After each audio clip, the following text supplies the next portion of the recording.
Hai, kembali lagi bersama saya Siti Tamina. Salam sehat buat kalian semua. Mari kita belajar hari ini. Hari ini saya akan mengajak untuk belajar tentang ekonomi kelembagaan. Terkhususnya kita akan belajar tentang perkembangan ekonomi kelembagaan, perbedaan ekonomi kelembagaan dan konvensional, dan lain sebagainya. Mari kita belajar. Nah, perkembangan ekonomi kelembagaan, saya mau mengatakan bahwa ekonomi kelembagaan muncul pada tahun 1919 dalam tulisannya W. Hamilton pada bukunya yang berjudul The American Economic Review, dan asumsi utamanya adalah lembaga berperan signifikan dalam kehidupan sosial manusia, khususnya yang terkait dengan perilaku ekonomi, individu, dan kelompoknya. Topik utamanya adalah hubungan antara lembaga dan kinerja ekonomi.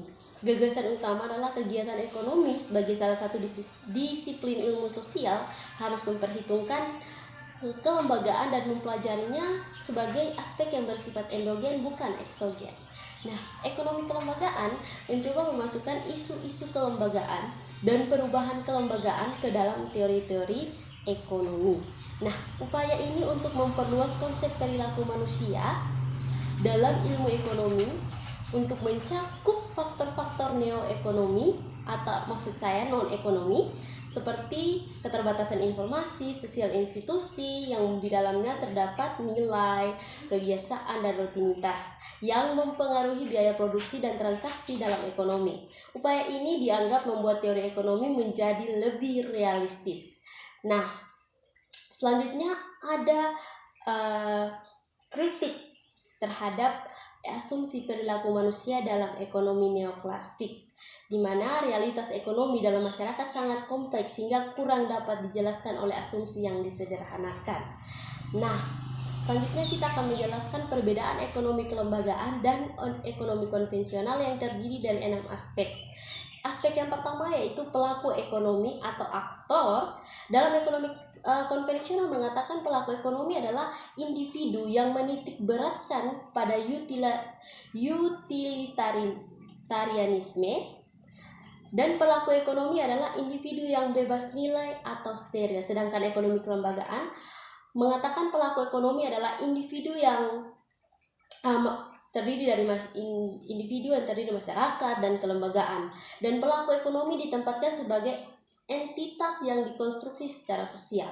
Yang kedua adalah tindakan ekonomi. Menurut ekonomi konvensional, tindakan ekonomi diasumsikan selalu rasional, yaitu hanya untuk memaksimumkan manfaat, kepuasan, dan keuntungan, atau rasional yang bersifat utama. Nah, tindakan ekonomi hanyalah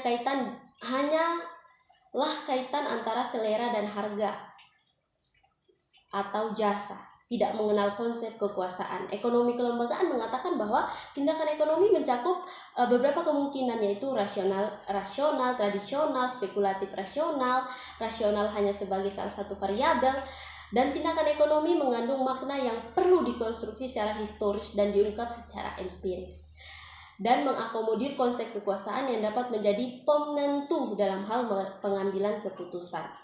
Nah, kemudian yang berikut, hambatan pada tindakan ekonomi. Kalau ekonomi konvensional mengatakan hambatan pada tindakan ekonomi adalah selera, kelengkapan sumber daya termasuk teknologi. Kalau ekonomi kelembagaan mengatakan bahwa hambatan pada tindakan ekonomi adalah perilaku ekonomi, pelaku ekonomi lain yang dapat mempermudah, menghambat, atau membatasi tindakan-tindakan ekonomi dalam konteks peristiwa tertentu. Yang berikut ada hubungan antara ekonomi dan masyarakat. Kalau ekonomi konvensional mengatakan ekonomi dan masyarakat terpisah, di mana masyarakat dianggap sebagai given, telah ada dan berada di luar teori model ekonomi. Kalau ekonomi kelembagaan mengatakan ekonomi adalah bagian integral dari masyarakat, sehingga berfokus pada analisis sosiologis pada proses ekonomi, analisis berbagai fenomena interaksi sosial berbagai kelembagaan, dan yang ketiga dinamika perubahan kelembagaan dengan budaya kerja yang menjadi dasar kehidupan ekonomi masyarakat. Yang berikut tujuan analisis ekonomi konvensional mengatakan bahwa analisis ekonomi cenderung melakukan prediksi dan eksplanasi, namun jarang melakukan deskripsi.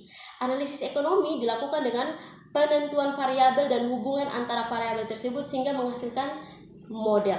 Ekonomi kelembagaan, analisis ekonomi cenderung deskriptif dan eksplanatif, namun jarang prediktif. Analisis ekonomi jarang menghasilkan model karena tidak bertujuan menentukan variabel dan hubungan antara variabel. Yang berikut tujuan analisis ekonomi. Kalau ekonomi konvensional mengatakan analisis ekonomi cenderung melakukan prediksi dan eksplanasi, namun jarang deskripsi. Dan selanjutnya ada 3 mazhab ekonomi kelembagaan. Yang pertama, ekonomi kelembagaan lama yang terdiri dari 2 teori, yaitu teori sumber daya dan teori modal sosial. Yang berikutnya ada teori ekonomi kuasi kelembagaan yang memiliki teori, yaitu teori inovasi. Dan yang berikutnya ekonomi kelembagaan baru, yang dimana mazhab ekonomi kelembagaan baru ini memiliki teori, yaitu teori biaya dan transaksi. Sekian dari saya, terima kasih.